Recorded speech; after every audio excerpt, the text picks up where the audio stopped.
Somebody, first time, whoever, whoever,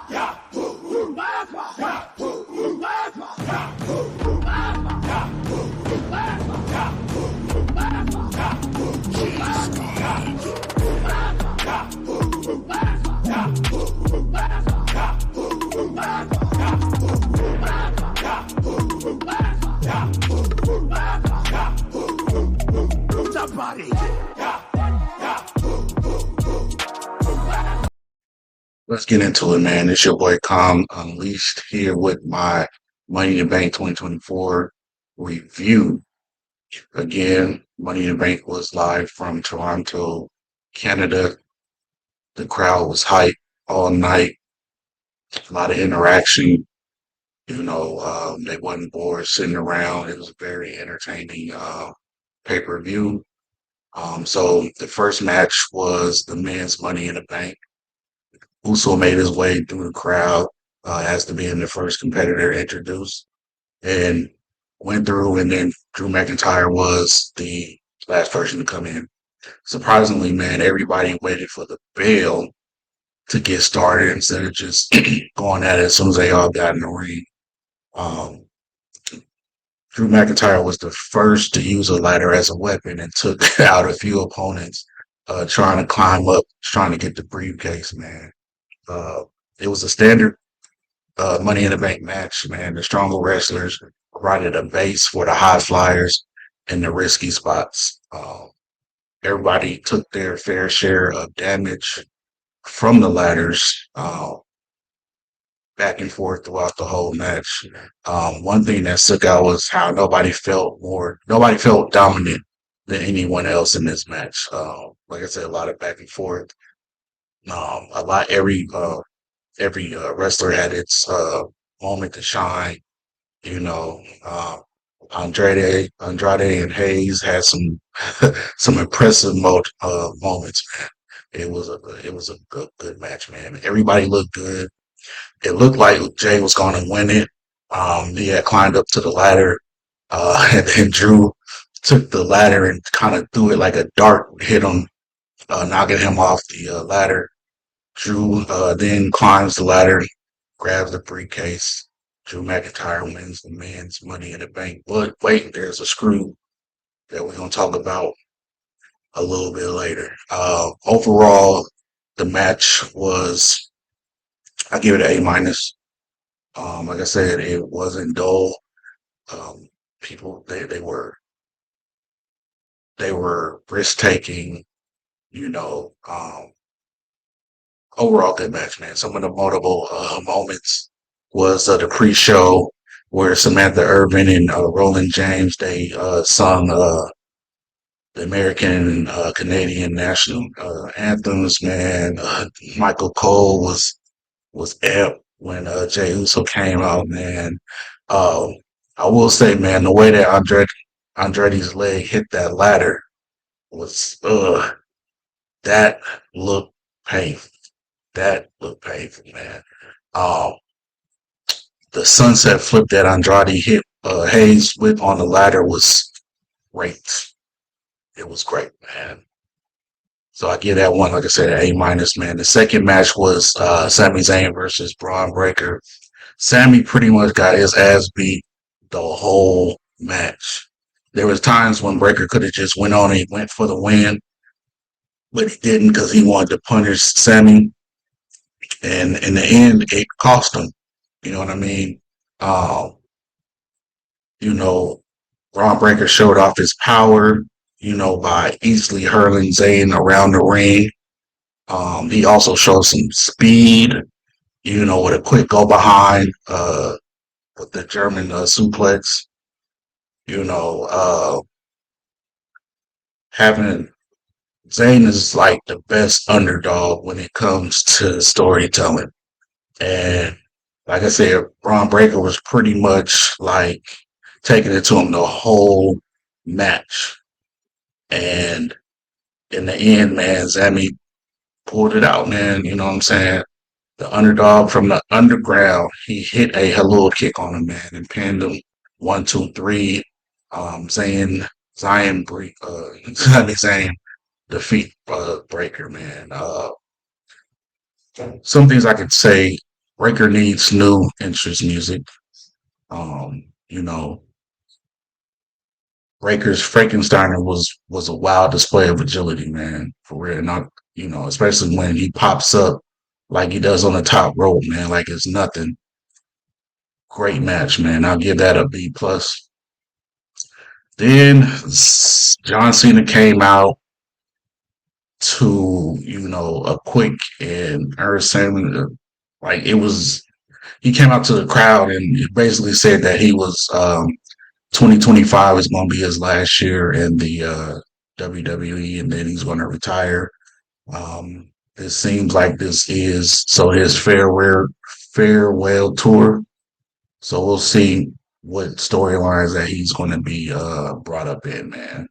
Um, we're going to go into Damian Priest versus Seth Rollins. Great match, man. Uh, Rollins came in had the whole arena singing his song, man. It was special. It was special, man. As soon as the bell rang, man, they was trading strikes, trying to get the quick win. You know what I'm saying? Both men kept their eyes at the stage, wondering if McIntyre was going to come in and interrupt, because he did win the Money in the Bank men's match, so that guaranteed him a shot for up to a year to cash it in on anybody. So he won that, and so that was in the back of Rollins and Priest's mind. You know, both the competitors performed pretty well. There was something off about this match, though. It might be because the lack of build-up in the feud, or just how it played out. It it kept the match from like hitting its highest potential, man. After Rollins hit Priest with the Falcon Arrow, the referee declared a 2 count, was clearly was like a pin. The crowd began booing until McIntyre showed up with his briefcase, and he cashes in and joins the match. So then it becomes a triple threat match. And automatically in a triple threat match, there is no countouts, no disqualifications, none of that. So so during that, they all started fighting. Then out of nowhere, well, I will tell you, Drew came out and cashed in his Money in the Bank like he said he was. He cashed it in, and CM Punk comes out from nowhere and steals his thunder again. As you know, Drew had he cost CM Punk cost McIntyre the match at Clash of the Castle, so their feud is far from being done. I'm thinking it's just now finna start really, really picking up, man. So at the end though, Priest did defeat Rollins and McIntyre. Before the match, man, Finn Balor had a suspicious look on his face after Priest told him to leave the Judgment Day in the back. Another highlight, Rollins Hurricane Rana after the choke slam looked awesome. Looked awesome. Rollins did try and catch Priest when he jumped off the middle rope, but it didn't go as planned. So it was a little sloppy. It was a little bit sloppy, I ain't gonna lie. But I still give it a B. I still definitely give it a B. Then we're gonna go into the women's Money in the Bank ladder match. This was probably my match of the night. The girls killed it. Like they literally killed it. A lot of aerial, a lot of technical wrestling. It was fast paced from the jump. You know what I mean? Everybody going for the ladder. It the match did turn into short sequences of 2 or 3 competitors at a time, but it was a good match. The setup was to see several different combinations of opponents working together, it did lead to a weird pace for several minutes. We saw a lot of good individuals with the cohesion and the reason for most what they saw. So um, the crowd did take a while to kind of pick up speed on the match, but you had chance like this is awesome. You know, very entertaining match, man. At the halfway mark, everything started to click together, and it turned into an enjoyable melee. Honestly, um, Green came close to winning. Then Stratton pulled down the briefcase to claim the win. So um, you have Tiffany Stratton. She wins the women's Money in the Bank. So we'll see what happens with that. Um, like I will say, Naomi's entrance could have been the biggest thing in the WWE if they make some tweaks to it. It would be better. Zoe Stark came out with some kind of face paint. It made her look like Arnold Schwarzenegger. And you got Io Sky and Valkyria. They had good interaction between them two. They did have one nasty spot though on the ladder that seemed like it could have been a nice move had they pulled it off, and they didn't. Valkyria's German suplex on the ladder was great. Naomi's DDT to Stratton was one of the best moments of the match. Overall, I will give that match a minus. Like I said, it was a damn great match. It was, like I said, my match of the night. I think I predicted it wrong, though. Nah, I think I said Stratton was going to win. You might want to go back and check, but I think I said that Stratton was going to win. And then the last match was the Bloodline versus Cody Rhodes, Randy Orton, and Kevin Owens. So, Solo, Tama, Jacob, you know, uh, represented the Bloodline with Tonga Loa. He was by the side. Um, Kevin was given the same will welcome as like other Canadian stars, like Kevin Owens are so over. Great wrestler again. He's in his stride. I just hope that a championship comes with that soon. So Rose and it looked like Rose and Takoa looked like they was gonna begin the match, but Tonga tagged in. Solo Tonga tagged in Tonga.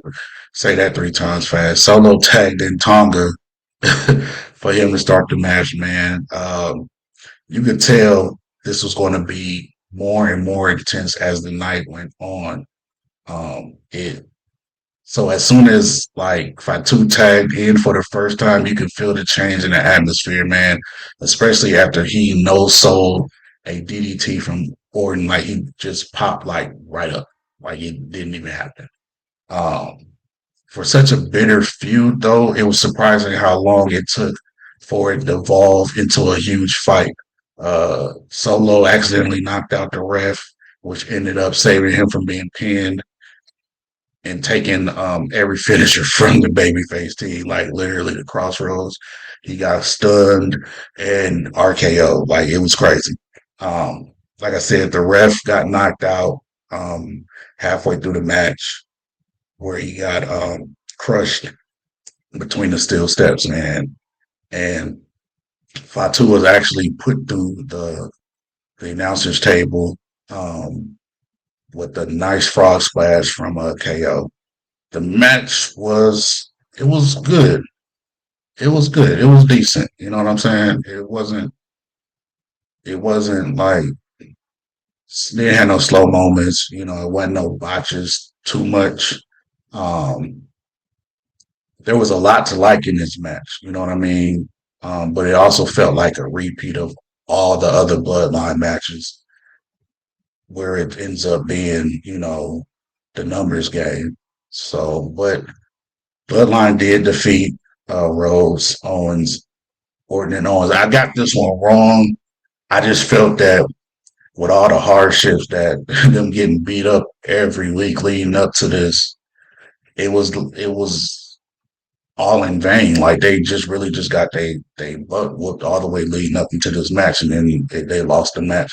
I thought, like I said, I thought that they was going to um thought they was gonna win, and so I was surprised when they didn't.